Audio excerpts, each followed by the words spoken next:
दो ट्रायंगल दिए हों और उन दोनों ट्रायंगलों में थीटा की स्थिति परिवर्तित रही हो, यानी यदि एक बार थीटा यहां पर था और एक बार थीटा हमारा यहाँ था, ठीक है ना। तो हमने बताया था कि जब थीटा की स्थिति परिवर्तित होती है तो उसने एक कंडीशन बताई थी, एक कंसेप्ट निकल के आया था कि थीटा के सामने वाली भुजा जो थी वो क्या होती थी, लंब होती। क्या होती थी, लंब, जिसे हम हाइट बोलते।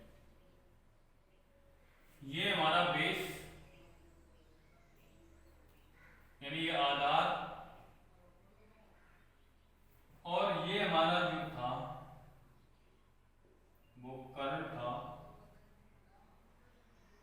हाइपोटेन्यूस। इसी प्रकार अब यह थीटा की स्थिति यहां पर है। अब जब थीटा की स्थिति यहां पर है तो क्या होगा, लंब हमारा ये होगा, हाइट, और ये हमारा क्या हो जाएगा, बेस हो जाएगा।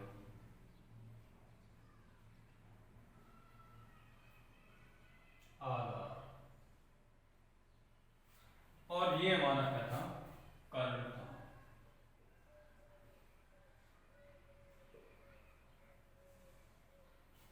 हम देखते हैं आगे, तो वही फॉर्मूला यानी कि वो था लाल बट्टे कक्का वाला, ठीक। अब एक इस पर आधारित एक कोई एग्जांपल्स लेते हैं, क्वेश्चन यानी एग्जांपल्स लेते हैं। वो कहेगा कि यदि साइन थीटा बराबर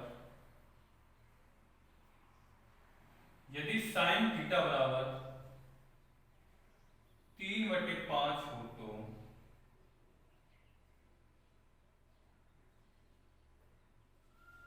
सभी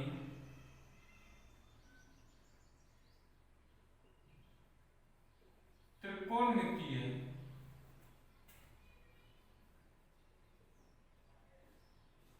फलनों के मान ज्ञात कीजिए।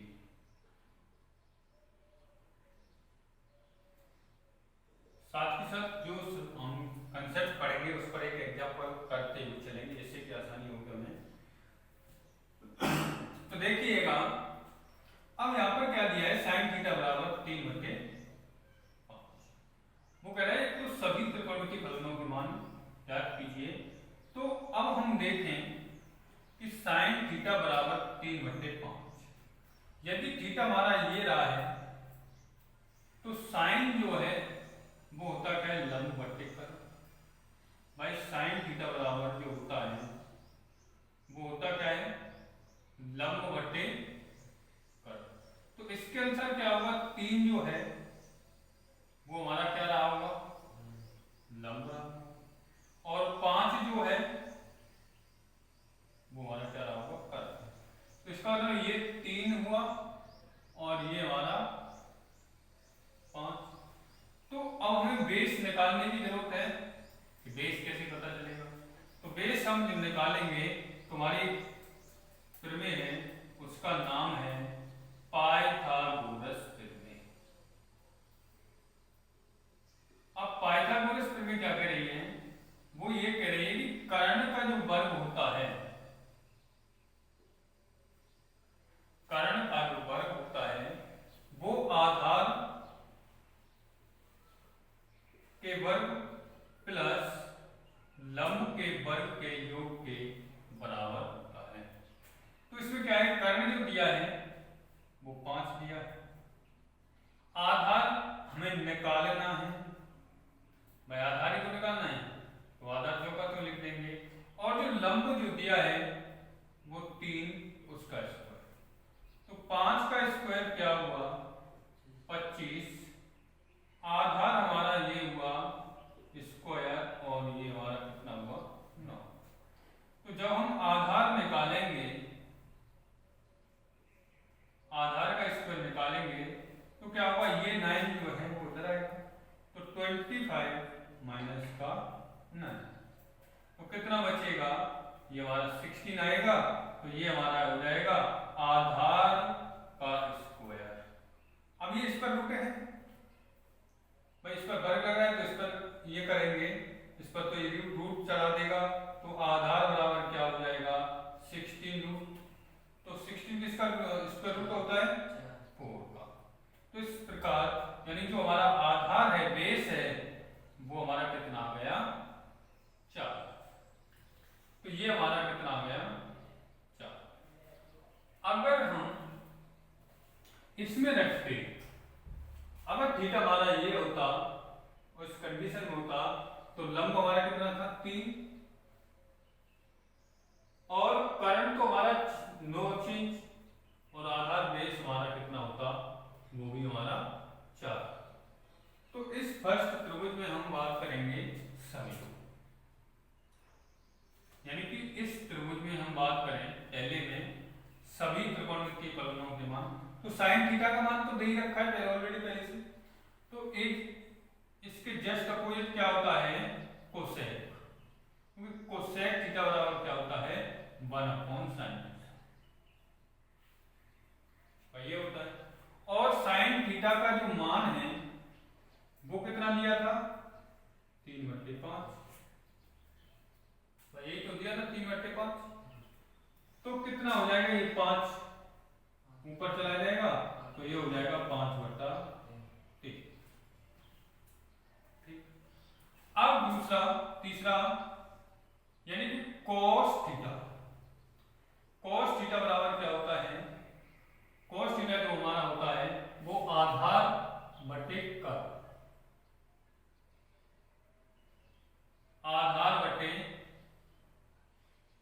कर होता है, और इसमें आधार जो दिया है वो 4 दिया है, और कर्ण जो दिया है वो 5 दिया है। तो इस प्रकार cos थीटा का मान कितना हो जाएगा 4/5, और इसका जो अपोजिट होता है वो sec थीटा होता है, तो sec थीटा बराबर क्या हो जाएगा, इसका जस्ट अपोजिट यानी कि कर्ण बटे आधार, तो कर्ण कितना है हमारा 5 और आधार कितना है 4, इस प्रकार हमारा sec थीटा का मान कितना हो जाएगा 5/4।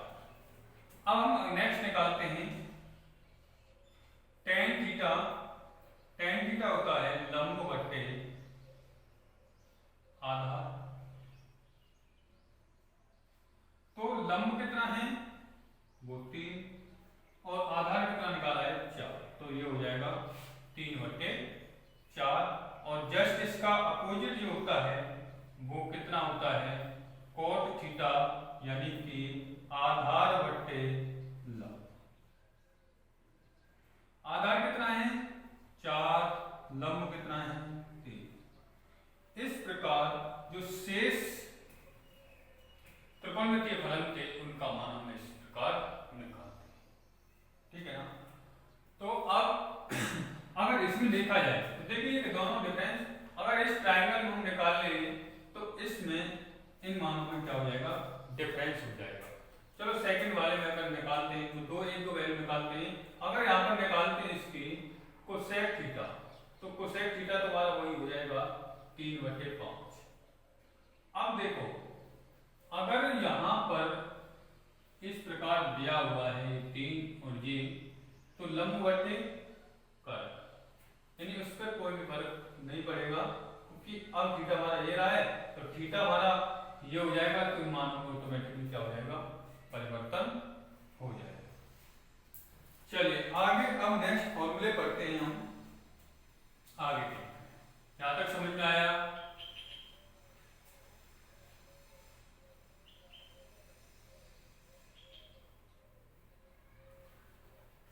अब देखिए आगे कुछ और फॉर्मूले हैं, टेबल आपको बनाना यानी कि हमें वहां पर सीखा था, एक बार टेबल का रिवीजन करते हैं। टेबल के मान जो भी वैल्यू होंगे माना अति आवश्यक है, टेबल में जो वैल्यू होती है वो किस प्रकार निकालते हैं, ठीक है ना। तो देखिएगा जो हमारी सारणी होती है मानों की वो बहुत इंपॉर्टेंट है, तो हम उसको कैसे हम फाइंड अप करते हैं जो वैल्यू होती है, जो थीटा होते हैं, वो एक 0 डिग्री होता है, दूसरा 30 डिग्री होता है, तीसरा 45 डिग्री होता है, चौथा 60 डिग्री होता है। ये सब काम आने वाले हैं, इसलिए मैं इनको पुनः दोबारा रिवीजन करा रहा हूँ, लिखा रहा हूँ, पढ़ा रहा हूँ, क्योंकि हालांकि हमने 9th में पढ़े, 10th में पढ़े और आपको ये 11th में भी काम आने वाले हैं, इसलिए ठीक है ना। तो 0, 30, 45, 60 और 9। तो पहले सबसे पहला रूल हम ये करते थे, फिर उसके बाद क्या करेंगे, इसके नीचे हम क्या लिखेंगे, 0 से स्टार्ट करेंगे हम नंबर 0, 1, 2, 3 और 4। यहां से हमने स्टार्ट किया। Every number divided by 4। अब हम क्या करेंगे, प्रत्येक नंबर में क्या करते हैं, 4 का भाग लगाते हैं। ये हमने 4 का, इसमें प्रत्येक में हमने क्या कर दिया, डिवाइड कर लिया। अब एवरी नंबर स्क्वायर रूट, अब प्रत्येक नंबर पर हम क्या कर देते हैं, स्क्वायर रूट चढ़ा देते हैं। अब हमने इस पर क्या कर दिया, स्क्वायर रूट चढ़ा दिया। अब हम ट्रिग्नोमेट्रिक फंक्शंस को लिखते हैं। पहला जो होता है हमारा, वो क्या होता है, साइन थीटा। दूसरा जो होता है वो कॉस थीटा। तीसरा जो होता है टेन थीटा। चौथा जो होता है वो कॉट थीटा। पांचवा जो होता है वो सेक थीटा और छठवां जो होता है वो कोसेक थीटा होता है। अब देखें यहाँ पर हमारी काम आने वाली चीज, पहला कि जब हम 0 में किसी नंबर से भाग देते हैं तब क्या होता है, और जब नंबर में 0 से भाग देते हैं तब दोनों, ठीक है ना। तो दोनों में अंतर है, दोनों का रिजल्ट अलग अलग होगा। जब 0 में किसी संख्या से भाग देंगे तो आंसर क्या होगा हमारा, 0 होता है, ठीक। और जब 0 से किसी संख्या में भाग देते हैं तो क्या आता है, अपरिभाषित।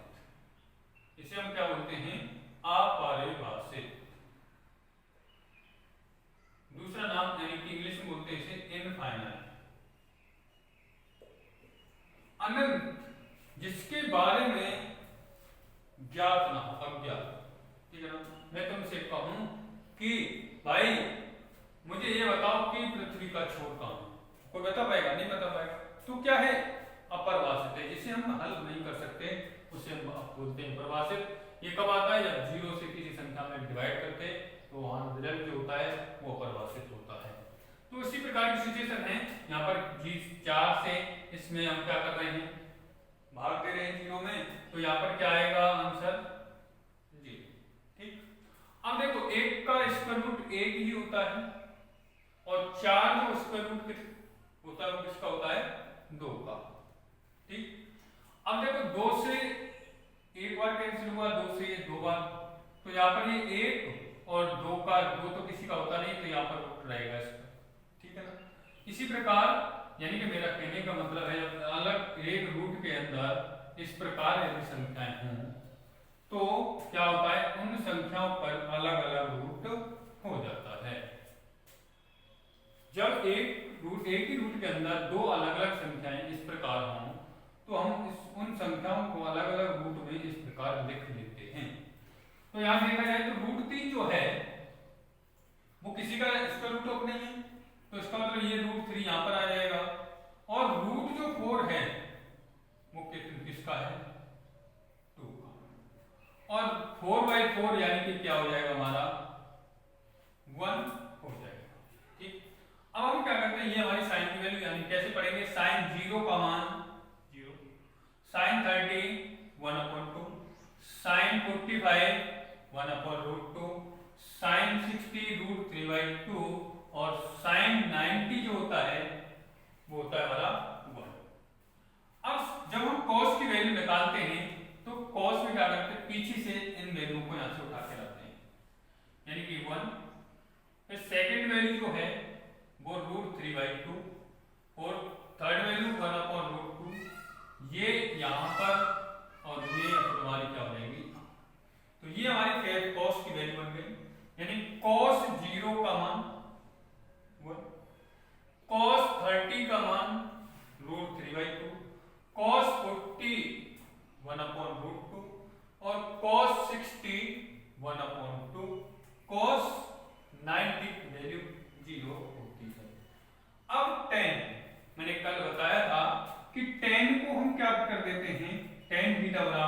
यानी साइन थीटा अपॉन क्या होता है कोस थीटा।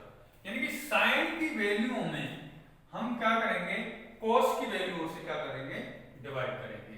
तो क्या आया, 1 का डिवाइड हम कर रहे हैं किसमें, 0 में कर रहे हैं, तो आंसर क्या आएगा 0।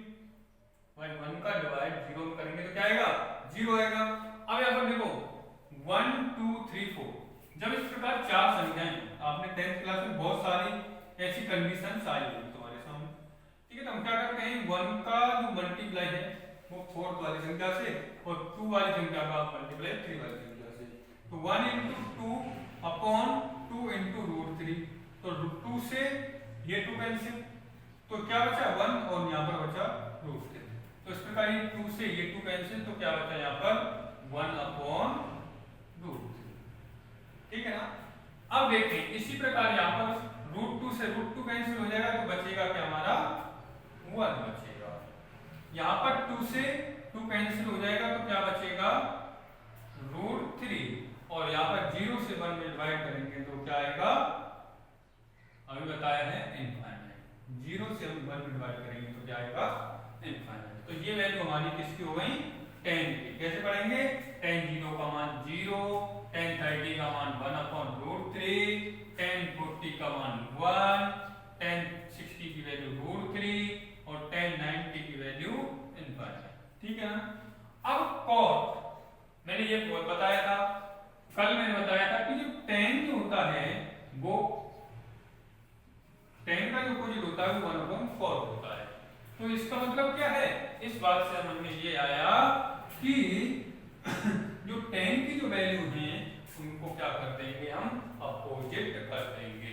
क्या कर देंगे, अपोजिट कर देंगे। तो tan 0 का अपोजिट करेंगे, इसको नीचे लिखना पड़ेगा, नीचे लिखेंगे तो 1/0 होगा। तो 1/0 होगा तो क्या क्या होगा इसका मान इनफाइनाइट। इसका अपोजिट करें 1/1/√3, इसको अंदर √3 ऊपर चला जाएगा, तो ये क्या हो जाएगा हमारा √3, ठीक। और इसका अपोजिट 1 का तो 1 ही रहेगा, इसका अपोजिट करेंगे तो क्या होगा 1 नीचे लिखना पड़ेगा तो 1/√3 हो जाएगा, ठीक है ना। और इसका अपोजिट करेंगे 1/∞, तो आंसर क्या आएगा 0। अब इसी प्रकार sec किसका अपोजिट होता है cos का, तो इसका अपोजिट करेंगे तो 1, इसका अपोजिट करेंगे तो 2/√3, इसका अपोजिट करेंगे तो √2, इसका अपोजिट करेंगे तो 2, इसका अपोजिट करेंगे तो क्या होगा इनफाइनाइट, ठीक है ना। अब देखिएगा साइन की, साइन जो होता है वो कोसेक का अपोजिट होता है, तो यहाँ पर अपोजिट करेंगे तो क्या होगा इनफाइनाइट, इसका अपोजिट करेंगे तो क्या होगा 2, इसका अपोजिट करेंगे तो क्या होगा √2, इसका अपोजिट करेंगे तो 2/√3 और इसका अपोजिट करेंगे तो ये। तो इस प्रकार ये हमारी टेबल कंप्लीट हुई, ठीक है ना। अब कल आपको ये पूरी टेबल आपको एक बार अपने आप से भी बनानी है, ठीक है ना। और कल हम पढ़ेंगे आगे 90, यानी कि जो निर्देशांक ज्यामिति में 90 - थीटा, 90 + थीटा, यानी थीटा के फॉर्मूले हम आगे सीखेंगे, ठीक है ना।